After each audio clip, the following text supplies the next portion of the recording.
All right, y'all, I got some bonus stuff here for you that I couldn't wait to talk about, so we're going to do it now.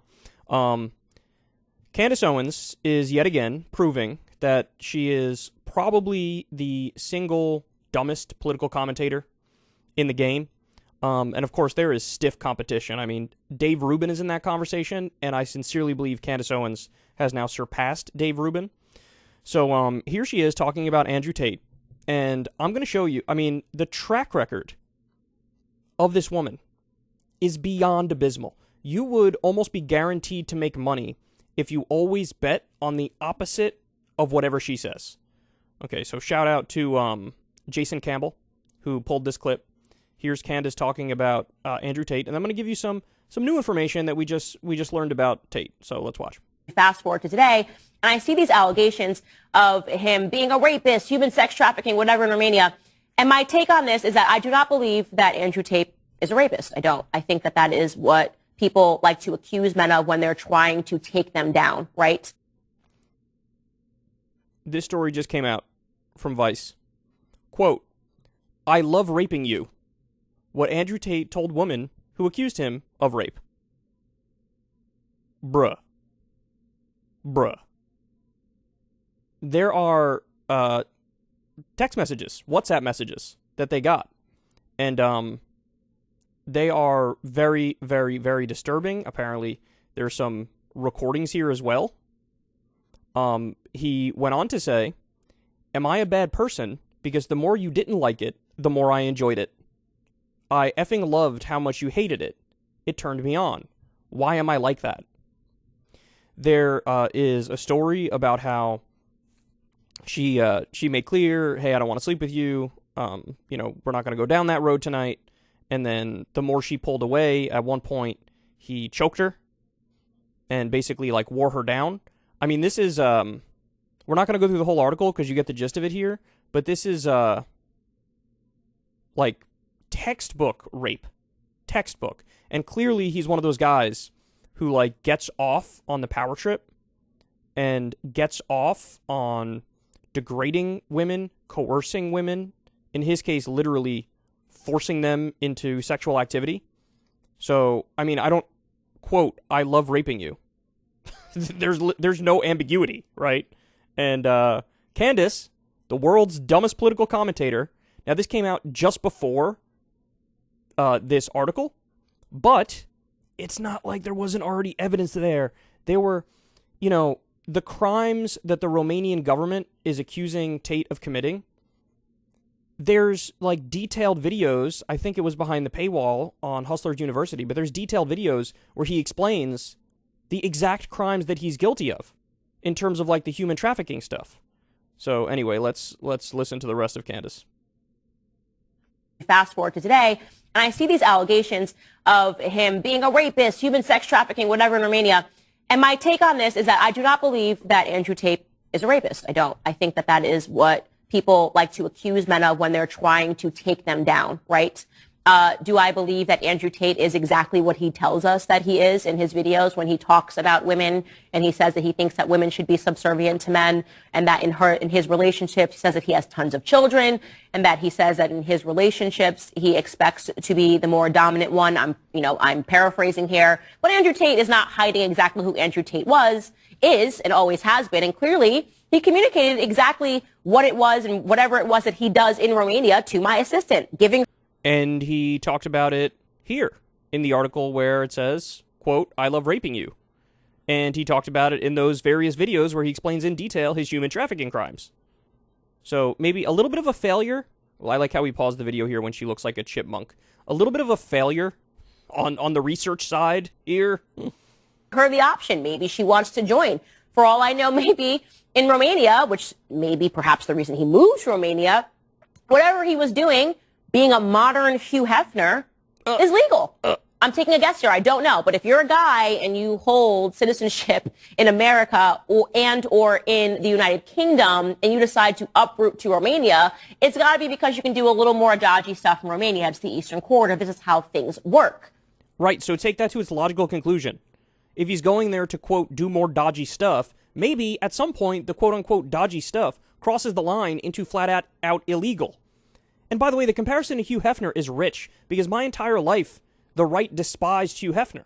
Why? Because Hugh Hefner was a rejection of, the traditional American family and way of life. He was all about, he's the Playboy guy. He had the Playboy mansion with all these women around. And by the way, he also, now we learned after the fact, after his death, he did some massively sketchy things, potentially even illegal things too. But it's interesting that in the case of Hugh Hefner, you had conservatives against it because, it was going against traditional family values. But now with Andrew Tate, they're defending him?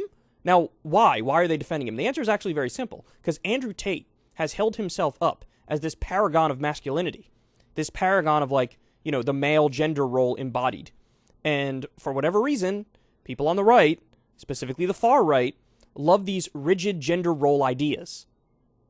And they think that men are becoming feminized, and that's not a good thing. And so they'd rather have an outright, flat-out toxic man, and I think it's fair to use that in this context with Andrew Tate, right? A toxic man than some sort of, feminine man. Man, she is swing and a miss. She swings and misses so hard. It is glorious. I got another one to show you in a minute, by the way. Right? Romania is like Ukraine. It's an incredibly corrupt country. The governments are entirely corrupt. Now, the risk that you run is that what you are doing in Ukraine might be legal if your goal is to be a Hugh Hefner. And I think that what he did, I believe that Andrew Tate was always upfront with all of these women in the same way that when you go to work for the Playboy Mansion. Well, he also stole their passports. He also coerced them into sexual activity. He also did what's called the lover boy method, which is basically lying to them, pretending he loves them in order to, force them to do this cam girl business where he takes most of their money. He also admits to, dodging taxes and stuff. I mean, guys, they will bend over backwards to defend somebody who is nominally on their side, and you're watching the best example of it right here. My favorite thing about Candace is the unearned smugness and arrogance. If I could give her some advice, and she would never take it, of course, because I'm, I disagree with her politically, right? So she thinks I'm evil or a demon or whatever. But reel in the smugness. Reel in the arrogance. You have to earn your smugness and arrogance. Be humble. When you don't know something, say, yeah, I don't know. But she's fundamentally incapable of doing that. They're pretty upfront with the fact that you're going to be walking around in a bikini wearing bunny ears when Hugh Hefner was alive. I believe he always communicated that, and he was always upfront, right? But when you decide to do that in Romania, the risk that you run is that it's Romania. And any day when the government realizes that you have money in Romania, if you are flashing your wealth on the internet in the capacity that Andrew Tate flashes wealth on the internet, the government will make up charges to seize your wealth. And that is exactly what is happening to Andrew Tate right now. Oh my God. So in other words, he's the victim. He's being oppressed. Bro, he's taking on the elites, and the elites are coming after him because they're super corrupt. What if Andrew Tate is the corrupt one? What about that? What if he's the elitist? And I love how all these people are obsessed with the Jeffrey Epstein story and these child sex trafficking rings, but then here you have an instance of actual human sex trafficking, and they're like, I don't see it. Actually, I think he's the based one. Jesus Christ, man. Jesus Christ. Unbelievable. Like 5 minutes after, Candace Owens is like, I don't think he's a rapist. There's an article that comes out that's like, he's a rapist. Just Jesus, man. Oh, she always misses. She always misses. I don't know if I've ever seen her hit. Okay, so you know what this reminds me of, guys? I have to bring this back. So here's Candace Owens. Remember in the wake of Kanye West doing his, I'm going DEFCON 3 on Jewish people. In the wake of that, here was Candace Owens' response. I love this. Kanye West wrote and then subsequently had his Twitter locked when he said, I'm a bit sleepy tonight, but when I wake up, I'm going DEFCON 3 on Jewish people. The funny thing is I actually can't be anti-Semitic because black people are actually Jew also. You guys have toyed with me and tried to blackball anyone who opposes your agenda. That was the tweet. And people subsequently demanded that the tweet be taken down for anti-Semitism. Now, if you are an honest person, you did not think this tweet was anti-Semitic. You did not think that he wrote this tweet because he hates or wants to genocide Jewish people. This is not... If you're an honest person, if you're an honest person, this tweet is not anti-Semitic. But you have to be honest to admit that. To get in front of a camera and this confidently spew things that are dead wrong, I will never be able to wrap my mind around it. I just won't. I'll just never get it. I'll never understand. Because people, at this point what you're doing is you're assuming your entire audience is full of dumbasses. At this point, you just assume everybody in your audience has a room temperature IQ. Because anybody reading that, thinking for themselves, DEFCON 3 on Jewish people, they're gonna think, kind of anti-Semitic. There is no, as Lex Friedman said to Kanye, name the specific people who screwed you over and, leave their religion out of it, because that has nothing to do with that, the religion or ethnicity or whatever. This is the whole, black crime trope, right? You don't blame, all black people for black crime. You don't say, oh, it's statistically higher in the black community, therefore, random black grandma is somehow linked to that and a problem. You don't do that. But here they do, Kanye does with Jews, and she's like, honest people know this isn't anti-Semitic. Holy cow, y'all. Holy cow. Represent the beginning of the Holocaust. That's if you're an honest person, you'll meet that. You will admit that, right? And of course she has to straw man it and be like, oh, so you're saying this represents the beginning of the Holocaust? No, people were saying that's anti-Semitic. That's what they were saying. And that is objectively correct. And the whole thing about oh, you guys think this is the beginning of the Holocaust? That's a straw man. You're straw manning them. You're presenting an argument that's super weak, pretending that's what your opponent believes. You could slap that down and swat it aside. If you're an honest person, when you read this tweet, you had no idea what the hell he was talking about. That's it. Just confused. What's this, bro? This could be anti-Semitic. This could be I love all Jews. This could be about Teletubbies and stuff, bro. Could be a coded message about what he ate for breakfast, bro. Come on, man. Be honest about this. I had no idea when I read this tweet what the hell he was talking about. This tweet inspired questions, not answers. Kanye West wrote. So anyway, needless to say, I don't remember how long after this from Candace. Within the same month, perhaps within the same 2 or 3 weeks, of her going, bro, this isn't anti-Semitic. If you're an honest person, you admit that. Here's what happened with Kanye. No, there's a lot of things that I love about Hitler.